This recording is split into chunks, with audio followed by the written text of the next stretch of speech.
Altruism. Pat Barclay. Pat completed his Bachelor of Science degree in psychology from the University of Guelph and his PhD in psychology from McMaster, working with Martin Daly and Margot Wilson, two of the founders of evolutionary psychology. He has 4 years of postdoctoral and teaching experience in Cornell University's Department of Neurobiology and Behavior. This department specializes in animal behavior, and Pat was their token human researcher. We'll talk about that. Professor Barclay studies the evolution of cooperation, and in doing so, he integrates mathematical game theory with human social behavior and uses lab methods from experimental economics to test predictions derived from evolutionary theory. The study of cooperation is inherently interdisciplinary. Professor Barclay has presented at conferences in social psychology, experimental economics, animal behavior, cognitive psychology, and the evolution of behavior. He teaches in Guelph's Interdisciplinary Bachelor of Arts and Science program, where students take one minor in arts, humanities, or social science, and another in natural sciences, and then take courses to bridge those areas. He teaches courses on the evolution of behavior, critical thinking, and the philosophy of psychology. So let's welcome Pat Barclay.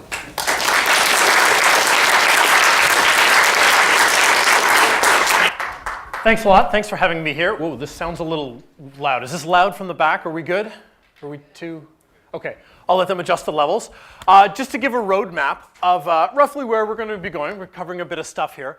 I'm going to basically introduce the problem. What is the big question to be addressed here of altruism? How reputational benefits can help solve that problem? A little bit of evidence for that, how to apply that, and if we do have time, there's some extras. We'll see where we go from there. You'll see this slide come up a few times just to kind of let you know where we are in the overall plan. Now, so to start out here, I want to start out with the problem of altruism, which is why does altruistic behavior exist? Now, people in some disciplines will look around and say, well, why aren't people nicer to each other? To an evolutionary biologist or an economist, this is kind of the opposite of the question they might ask. Well, they might ask, well, why are people nice at all? Like, ever? A very first pass glance at natural selection might suggest that generous behavior would get selected against. If I incur a cost to help you, then, well, that is a cost. Would that not cause me to leave fewer offspring, thus selecting against altruistic sentiment? Similarly, in economics, this idea of kind of homo economicus, the rational man, the wealth maximizer, concerned largely only with his own welfare, will therefore not incur costs to help others. Now, these kind of very first pass predictions are very much in the opposite of what we actually see. When we look at humans, we see that humans perform many costly acts to benefit each other. In fact, humans are possibly one of the most cooperative species on the planet when it comes to helping non-kin. So we want to know why. Why does this occur? Now, when we ask this question, but why do humans perform any altruistic acts, there are different ways of answering that question depending on how exactly we're framing the question. So, for example, some researchers will talk about the psychological mechanisms that are going on when one person helps somebody else. What are the cognitive algorithms? What are the emotions? And we'll propose things such as people have innate preferences for altruism, or have a desire for fairness or reciprocity or punishment or empathy, and we'll go into the specific emotions involved. And this is a good question. Other researchers will ask, well, how did those psychological mechanisms, whatever they happen to be, how did those mechanisms develop within an individual's lifetime? So are they taught by parents? Are they learned from the broader society? Are they picked up via reinforcement of, say, helping behavior? Are these things that just develop automatically, innate, so to speak? I hate that word, but that's another story. Now, these are what many researchers will focus on, and these are great questions. But there's another kind of question that we can ask, and that's a question of function. What is the advantage of possessing these cognitive mechanisms, whatever they happen to be?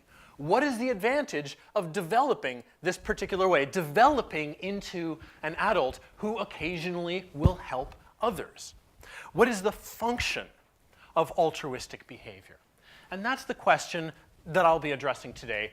So when you hear me talking, just generally just assume that I'm talking about this particular question, which we can rephrase as, why do people have psychological mechanisms that promote generous behavior towards non-relatives? How would such psychological mechanisms evolve and or be learned? And just a note on terminology, I'm going to use the words altruistic and generous and helping roughly synonymously to mean things that benefit others at a cost to oneself. If you prefer slightly different terminology, then just substitute whatever term you prefer for that phenomena so we can talk about the phenomenon rather than debating over what we should call it. Now, group cooperation in particular is very difficult to kind of explain evolutionarily relative to pairs. Because if you're in pairs, you can sometimes do a trade, I will help you, you scratch my back, I scratch your back, and kind of trade favors. But when we get into groups, things get much more complex. The classic example is known as a public good, which is something that is costly to provide and benefits everybody. Once it's provided, all group members benefit from it being provided. So if you give blood to the blood bank, it all goes into a general pool. That blood is available to anybody, whether or not they themselves have ever given blood. Once a public radio is funded, then anybody who owns a radio has access to those airwaves, even if they have never personally given a thing to the radio's fundraiser. Same with group defense. If you if you put your neck on the line to drive off a predator or say an invading outgroup, then everybody within your group benefits, even if they didn't put their neck on the line. So the question would be, why would any individual expend this costly effort in order to provide such a public good? What can end up happening is what's known as a tragedy of the commons. So in these cooperative group situations, each individual follows his or her rational incentive. So for example, putting extra sheep on a common grazing ground. But when everybody does this, it leads to a collectively detrimental outcome. So way too many sheep on this common grazing ground, which ends up getting destroyed because of overgrazing.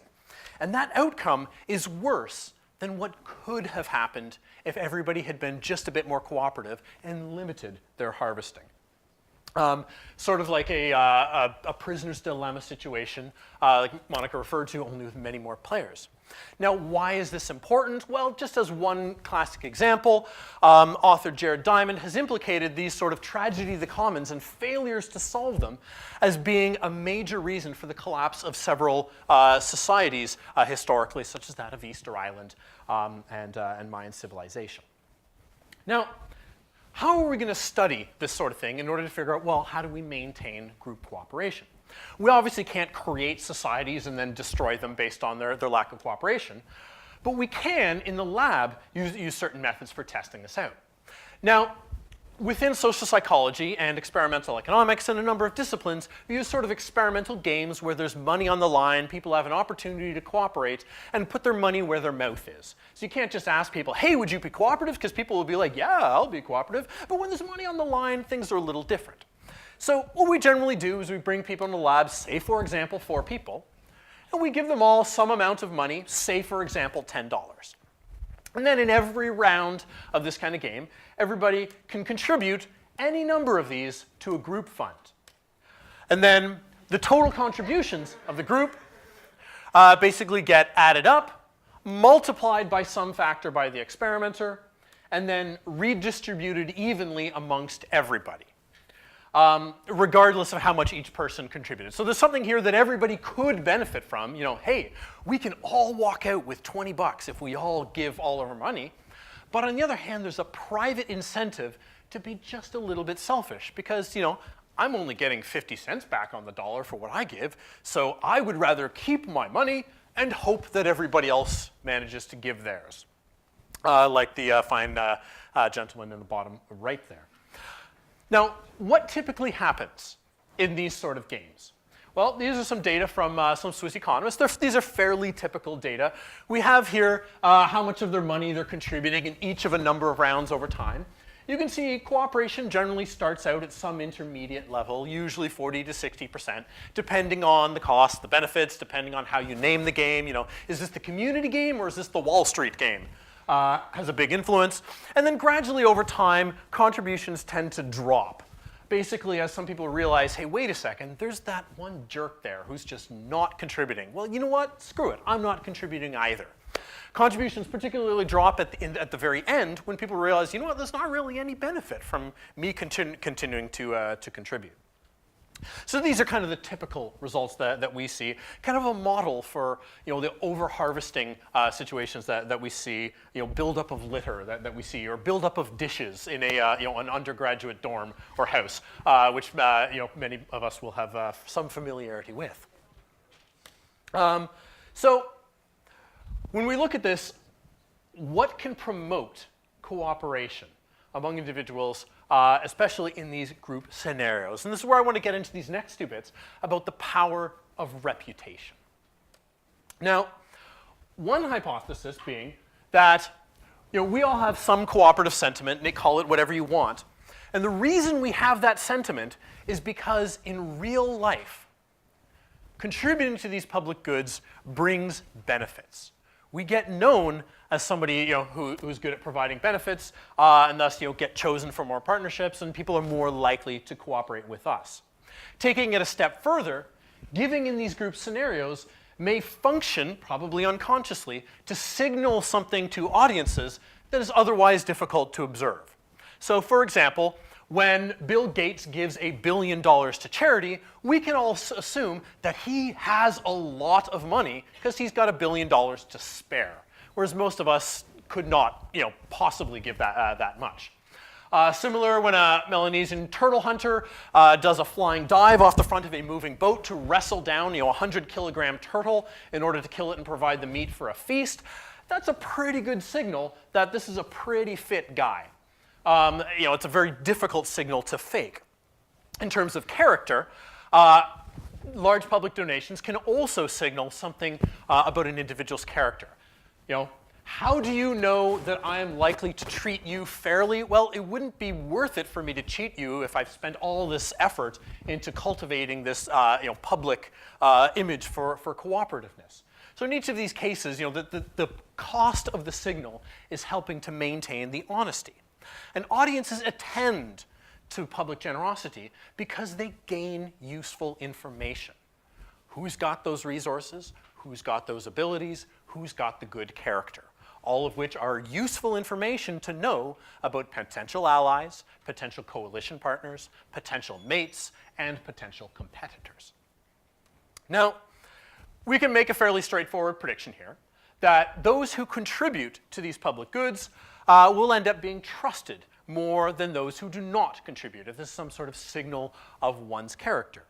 Now, how might we do that? Well, we could just ask people, what do you think of these people? But let's actually get them to put their money where their mouth is.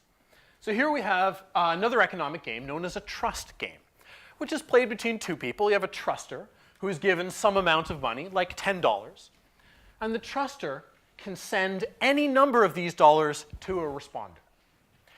The experimenter triples them on the way, and then the responder has to make a decision about how much to return to this truster. So in this case, the truster can earn money if he or she trusts money and the responder returns more than what was sent. On the other hand, there's the possibility of having nothing returned, in which case the truster is worse off. So, it's beneficial to trust if and only if you think the responder will return more than you sent them. So basically, what I did in this experiment, have people play one of these public goods games that I described, and then afterwards play these trust games against various members of their group and see, well, how much money are they actually entrusting to different people within their group. The result to this is a pretty clear yes. So this is the average amount entrusted to each player. And so you can see people are entrusting more money to the highest contributor in each group than they are to the second highest, who receives more than the second lowest. And the person who contributed the lowest to the group tends to be entrusted with the lowest. The letters up top indicate which of these bars are significantly different. So we are seeing that people are trusting cooperators more than the non-cooperators. Now, when these opportunities for reputation are present, what effect does this have? Well, this is the fairly standard result when people do not expect any form of reputation. When this is anonymous, they don't know that they're going to be playing this trust game afterwards. As soon as there is an opportunity to develop a good reputation and to benefit from it, we see that cooperation is much higher when subjects know that they can earn this reputation that will benefit them. So we can look at it in terms of the benefits that individuals receive for having a good reputation coming in at least two forms. On one hand, individuals can receive more trust within their existing relationships. Everybody else who they're currently allied with can increase their levels of trust because they know the person will repay. But also, having a generous reputation can grant an individual better access to relationships. If other people end up choosing them as a cooperative partner, whether that's a mate, whether that's an ally, whether that's some other I will scratch your back, you scratch my back kind of relationship. So we need to remember that humans inherently have limited time. We cannot interact with all individuals equally. As a result, we pick and choose to a certain extent whom to interact with. This creates competition over partners, about who do you want to interact with, what's been termed a biological market. This is analogous to a mating market where you get the Brad Pitts and the Angelina Jolies pairing up together, the second most desirable pairing with the second most desirable, and then some of us being more down towards the bottom. So it's some sort of assortment about the best partners with the best partners. And the best way to get a desirable partner is to be a desirable partner, possibly by increasing one's market value by being more generous to partners. So this is partially derived from an earlier model about primate grooming, where Robert Seyfarth suggested that primates will compete in order to groom the best partners. In that case, the best partner being the high status primates. There'll be competition to groom them. But more generally, we can think of all of us simultaneously competing with all of us in order for access to the best cooperative partners. Best being a function of how competent is a person at actually delivering benefits to partners, how likely are they to actually do so, and how available are they to do so. I am not suggesting that any of these calculations are conscious. Instead, I'm suggesting that our psychological mechanisms are probably evolved in order to maximize this. So we cue into other things that are cues of these three traits. And so one way to compete over partners is explicitly through giving. To compete to not just be nice, but nicer than one's competitors. So tested this one in the lab using another economic game. So here we have what's known as a continuous prisoner's dilemma. You have two individuals. Each is given $10, and they can give any number of these to their partner. Every dollar that they give, the other person receives $2. So in this case, if you're A, you're like, oh, well, if we both give each other $10, we both walk out with 20. But on the other hand, if A gives $10 to B and B gives nothing, well, B's walking out with 30 and A is walking out with nothing. So, there's an element of trust here. And then we later have them interact with an observer who will do this exact same game with one of the two of them under one of three conditions. So in the random anonymous condition, this observer here will see how much the top two guys give to each other. Will not see how much they give to each other, and will be randomly paired with one of them. So in this condition, there's no real incentive to give. You're not developing a reputation for it. It's just kind of purely internal reasons. In this random knowledge condition, the observer will see how much they give to each other and will be randomly paired with one of them. So there's an incentive to want to appear nice in order to end up getting entrusted with more money from the observer here. And the final condition, the choice knowledge condition, this observer not only will see how much the top two guys give to each other, but in addition can choose whom to interact with. In this case, there's an incentive for A and B to not just appear nice, but to appear nicer than their partner in order to get chosen for this later interaction. So contrasting A and B there basically tests, are people signaling generosity in order to get a reputation? Contrasting B and C is testing, are people competing to be more generous than their partner? That's kind of the critical prediction for competitive altruism. When we look at the results, this is the number of lab dollars given to a partner out of 10. The lines here, the big thick bar is the median, and then we have the 25th and 75th percentiles. The lines are the 10th and 90th percentiles. Using within subject design, we see that when people don't have this big incentive, reputational incentive, they're not giving very much. When they have an incentive to want to appear generous, they give more, but they give the most when they are competing over access to cooperative relationships, suggesting that they will actively escalate their cooperation in response to this competition. This strategy seems to work because when people are choosing, they tend to choose the more cooperative of two on 17 out of 18 times. And this design has been replicated by other folks since, a couple of British psychologists. Now, we can also model this mathematically to take a look at some of the properties of this competitive altruism. In the interest of time, I'm not going to present the mathematical model that underlies this, but just for now, take my word that there is math underlying it, which basically shows that not only does, the easier it is to actually choose partners, the more competitive altruism you get. This particular graph is if we look at what level of this competitive helping is evolutionarily stable. So given a population over time, what level of altruism will it eventually settle on? It suggests that as groups get bigger, that means that there is a bigger pie to be competed over with more people. So you get this greater escalation, larger benefits for competing to be more generous. And this strategy can kind of invade a population where there's no cooperation because each is kind of getting a larger share of any other, say, byproduct benefits individuals distribute.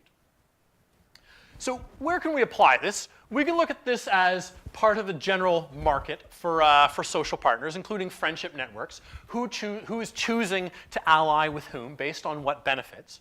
We can also imagine this as kind of an escalation of cooperative sentiment and even escalation of morality over evolutionary and cultural, in historical time. As gradually our moral circle has expanded over historical time from, be nice to your in-group members to be nice to all humans, and in some cases, be nice to even non-humans.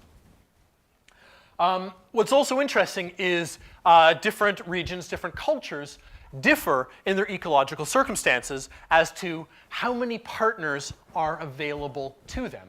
How easy is it to switch from one partner to another? And so we can also predict some of the cultural variance in levels of cooperation based on some of these parameters. Now, if there is indeed this market-based competition based in part on how generous individuals are, this opens up some interesting strategies. First of all, in terms of managing one's reputation, we can see individuals perhaps aiming to appear generous rather than necessarily be generous or be useful. So you can see things such as wasteful help, where people will give to charities even if that charity is inefficient, or even if their help actually doesn't provide any benefit, because they do not want to appear bad and lose place in this arms race. Or things like avoiding obligations to give. People will, cross the road to avoid the beggar on that side so that they do not have to refuse and risk a loss of reputation. There are kind of experimental equivalents of both of those. We can also imagine individuals kind of deciding, well, when is it worth competing? What traits do I signal, depending upon what is valued in this population? When do I compete versus with generosity, versus when do I say, you know what, screw it, they're so far ahead of me, I can't catch up. I'm just gonna, I'm gonna be the jerk because it's just not worth the cost of being nice. In addition to competing via generosity, with generosity, there's two ways to compete. One way is to bring yourself up relative to your competitors. The other way is to bring them down relative to you. So this model explicitly predicts things such as people either suppressing others helping, suppressing their reputation as a good person. So either preventing individuals from helping, which has been suggested in some bird species, specific attacks on others' reputation for being selfishness. We sometimes see this interesting phenomenon of do-gooder derogation, where somebody has done something which is nice, and then other people will sometimes attack them for it. Either by saying, what a foolish act. Why would they go and help that? That's kind of stupid. You don't want that. Or, that help wasn't really useful, so don't grant them any credit for it. Or in some cases, pointing out real or imagined hypocrisy. In light of the vegan lunch, I think my favorite example of this attempt, to derogate a potential do-gooder is that you will often see, this person is a vegetarian, but look, they're wearing leather shoes. Oh my God, they're such a hypocrite. I'm sure the vegetarians in the crowd can very much relate to this one. I kind of see this as making sense if you view some individuals as feeling threatened by what is potentially a moral act and therefore wanting to bring them down a notch so as not to lose in this arms race over relative morality. And cooperators are sometimes punished in some of these experimental games as well. Hey, what are you doing? You're making the rest of us look bad. I'm going to hit you with some kind of a fine. So some interesting strategies that are opened up based on this competitive altruism. Now I want to get into some convergent evidence here, in addition to just the games that I've showed you, that people will indeed choose partners based on cooperativeness. In particular, I want to talk about mating. Romantic relationships are a fantastic example of a cooperative relationship that is have the potential to be long-term, and there's a lot of give and take, there's a lot of trust, a lot of mutual benefit going on here. And it's something that our species does, where a lot of other closely related species don't. Now, partner choice is obviously important. At least in many societies, we get to, either we get to pick our partners or, our family gets to pick partners for us, which is, their interests are at least correlated with our own. We might predict that altruists are going to be preferred for romantic relationships. So this is kind of what we might predict based on this evolutionary model. Now, I should note that this prediction flies vastly in the face of the common kind of pop psychology and our kind of lay impressions. When we think about altruists, and are they attractive, most of us will come to this saying, no, people don't like the nice guys, they like the bad boys. I mean, who would you choose? Captain Jack Sparrow, he's brave, he's dash, he's daring, he's Johnny Depp and everything else, or versus, the 40-year-old virgin. Of course you're gonna choose Captain Jack Sparrow. The point is, though, would you choose, the bad boy there? Well, yes, but this is an unfair comparison. They differ on many traits. Captain Jack Sparrow is dashing, brave, and daring, whereas, the 40-year-old virgin is kind of soft and squishy. So they're different on many traits other than just niceness and badness. You need to compare two individuals who are equivalent on other traits, equally attractive otherwise, equally brave, equally daring, but just one with the altruism, one with the niceness, and one without. All else equal, altruism will influence mating preferences. So this is what I did using kind of simulated dating ads as one way to get at this. In addition to the economic games, right? We can do that. Okay, let's get some other methods in here. So what we have here is we have simulated dating ads. We have this dude here. And we have some list of what their hobbies are, and then you create kind of some blurb. Are you interested in having a good time? I'm attractive, fairly fit, blah blah blah. This sounds extraordinarily kind of cheesy or bad or whatever, but this is actually based on some phrases. I actually combed through a whole bunch of sites and pulled phrases. One of my graduate students was doing something to kind of extend this, and she also spent time on this. She's like, at first I thought like your descriptions were just horribly cheesy and bad, but no, they're actually pretty accurate. Like, so there's a big variety. Anyway, you take this guy, and then you just add a very small mention of either altruistic hobbies, altruistic, philosophy, or whatever it is. And then you just compare people's reactions to this guy with that guy. So all else being equal. So what I did is use this not just with that one guy, but 8 different descriptions, each of which had its own altruistic and control version. Because you want to generalize and you want to make sure that there's not just something specific about these particular examples of altruism. You want to generalize a little bit. So I used 8 of them. Each subject would see 4 descriptions, and they would see 2 altruists and 2 control, who didn't have that altruistic mention. They would be asked a bunch of questions, how willing would you be to have a long-term relationship with this person, a date, a one-night stand, whatever. And then I would basically standardize their ratings according to the average attractiveness of that photograph, in order to remove the effects of the photograph and leave the effects just of the descriptions themselves.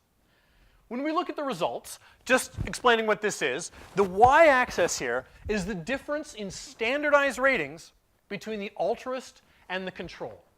So that means that if ratings are above this line, it means that people are preferring the altruistic version. If they're below this line, it means that people are preferring the control version, the non-altruistic version. What we can see is when it comes to long-term relationships, people are preferring the altruists for long-term relationships, also for platonic friendships and for loaning money, some evidence of choice here. Women are preferring men, altruistic men, for just a single date, prefer the altruistic guy to the non-altruistic guy. Men not having a preference. Men's big one is they don't seem to like the altruistic girls for the one-night stands. I don't know how much I want to read into that. There's a charitable and there's an uncharitable impression of this. The charitable is, oh, she's a nice girl, I don't want to hurt her. The uncharitable impression of this is, well, she's a good girl, I'm not going to get any, so I'm just going to go elsewhere. Take your pick. But the results being what they are. So, question we can ask, we do see a preference for altruists in the long term, and when women are choosing men, even for single dates. If that's the case, there is this preference for altruism, all else being equal. Well, why do people think that nice guys are being less attractive? Why is there this perception of nice guys finishing last? Well, as unpopular it is to say, one possibility is that if you look at a naturalistic sample, the nice guys perhaps are less attractive. This is not a conclusion I like, because I try to be nice, and it's kind of like, oh, what does that say about me? But if we imagine different individuals with different whatevers, what's going to pay off more? If you could invest your time in being the star quarterback versus helping out others, which of these activities is going to give you more bang for your buck? Probably the one on the left.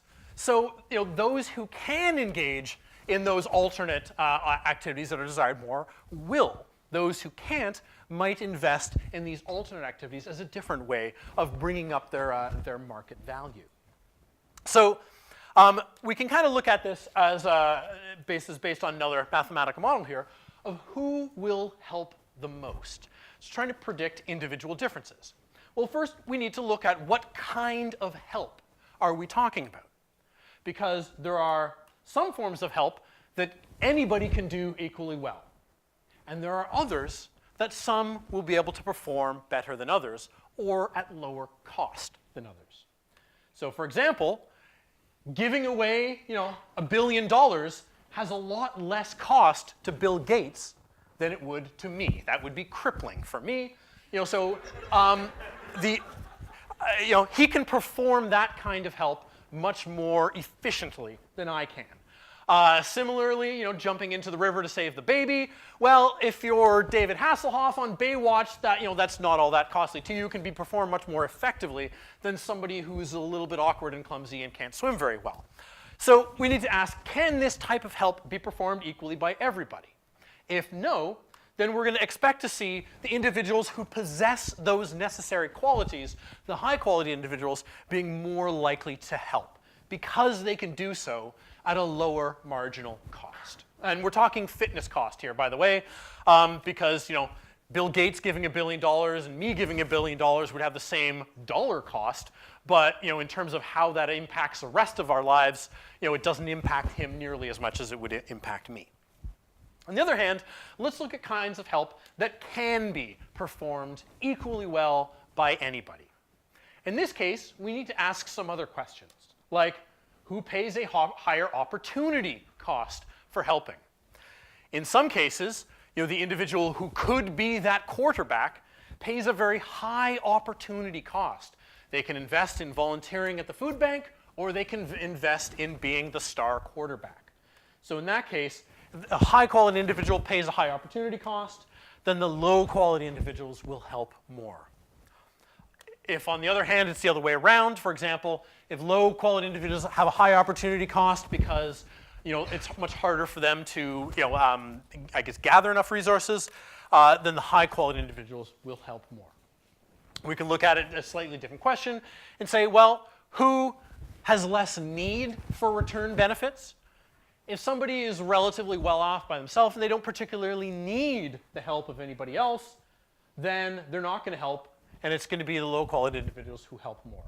If those who are, say, down lower on whatever spectrum, define quality however you want here, then those, if the low-quality individuals are less, if they have less need for reciprocation, then high quality will help more.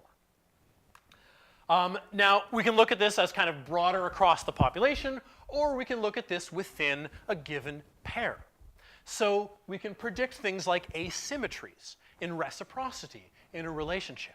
Who is going to invest more in a relationship? Well, it's going to depend upon the kind of help.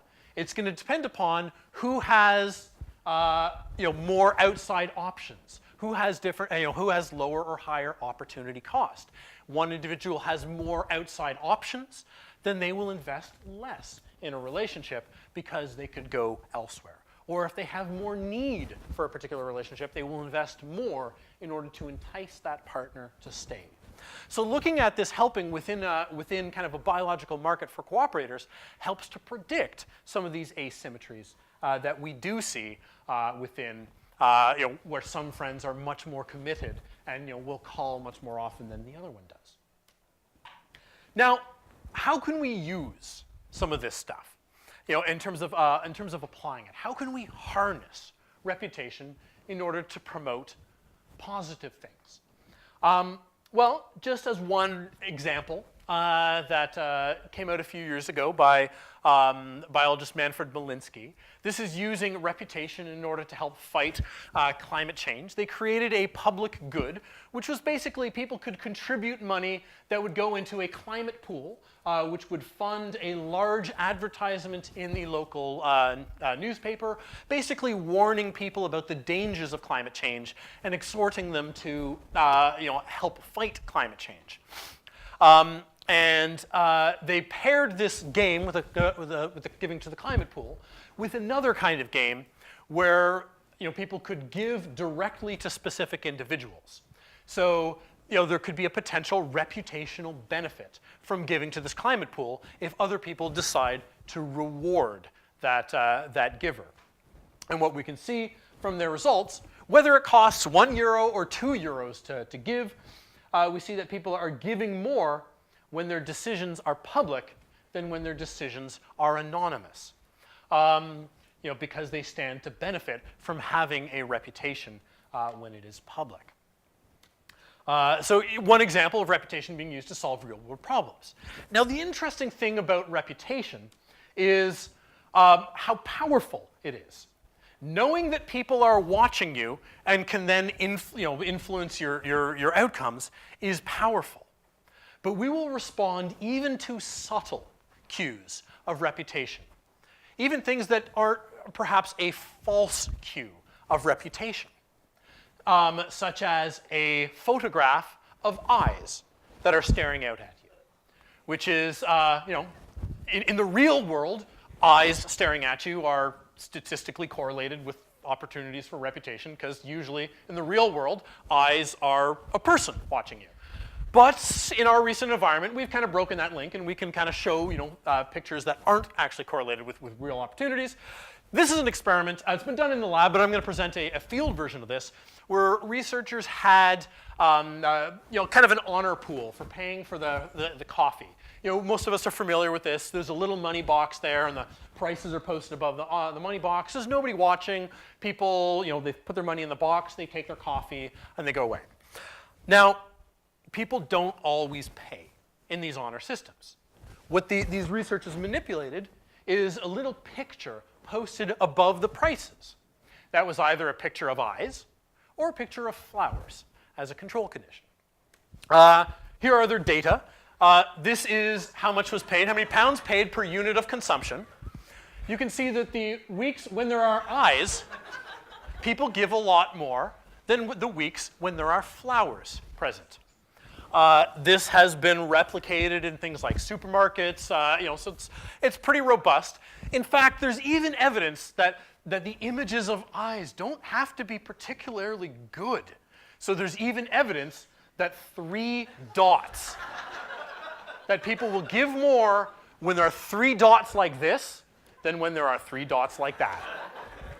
Just for the record, just in case you're thinking this is totally random and what the hell is going on, well, babies attend to this much more than they attend to this. Babies have to figure out, well, what the heck is a person, right? Oh, it's that vaguely eye-like thing. Okay, that's a person, I'm going to attend to that. So they attend more to this than that, and this elicits more contribution than that. Now, I do want to offer a bit of a caution here, though, in that these photos of eyes are inherently a false cue of reputation. There is no real reputation that is following just an image. It's not an actual person watching who can then later influence someone's well-being. We should predict, because all organisms are good at things like habituation, that they will eventually come to ignore these false cues that don't actually carry any tangible consequences. So these are data from a study just recently done by my graduate student, Adam Sparks, where basically, similar to these other experiments, the eyes staring out at a person on a computer. And they would start out filling some pre-task with a bunch of demographic information under 1 of 3, and basically after they finished that, they would do a giving task where they could give money to somebody else, and the screen would kind of resize and pop up again.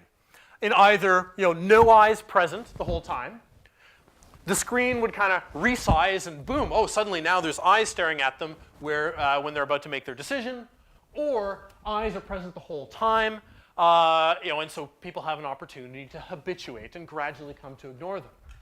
Now, what we can see is despite the contributions, this is amount given out of 10, so people rarely give more than 5. So when the eyes kind of pop out at people, people are pretty much at ceiling there at 5, which is more, they're giving more than when no eyes are present. We see that if eyes are present for a long time, people eventually come to ignore them, and they don't have the effect anymore. So this is where reputation is important, but we do need to be cautious about not allowing this response to kind of extinguish, about perhaps occasionally having real reputational consequences to actually follow any of these cues of reputation. So I have a paper coming out, just some of the strengths and weaknesses of harnessing reputation to promote kind of pro-social goals. So if anybody is interested in using reputation to do things like promote recycling instead of throwing stuff out, or buying Priuses instead of buying Hummers, there's some strengths and weaknesses that one would want to consider. So you might want to check that out.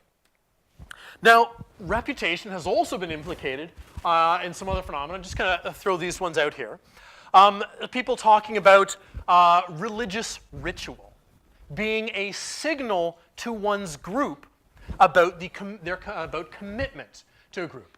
Now, many rituals, whether it's religious ritual or whether it's like fraternity ritual or whatever it is, carry a cost that will deter individuals who aren't actually serious about that religion, right? You're not going to give up all modern things and live the Amish lifestyle unless you believe that that doctrine. Same with many other religious rituals, whether it's flagellation or carry a high pain cost that will deter individuals. And there's actually some interesting data suggesting that communes with high cost rituals tend to last longer and show higher cooperation levels because individuals are making these signals, gathering a reputation for cooperation and knowing who else is cooperative. It's even possible that displays of in-group solidarity, or perhaps even discriminating against outgroups, like here are some Cornell students, stating exactly how they feel about the local outgroup, that these may be ways to signal commitment to one's group and might therefore influence trust within a group. So this idea of reputation, in addition to just helping explain the existence of some nice behaviors, also perhaps explaining the existence of some not so nice behaviors. Now, ultimately the goal here is to understand things like what exactly is being signaled by different traits. How can we understand what altruism is signaling? When will these signals be an honest indicator of one's cooperative intent versus when will they be deceptive?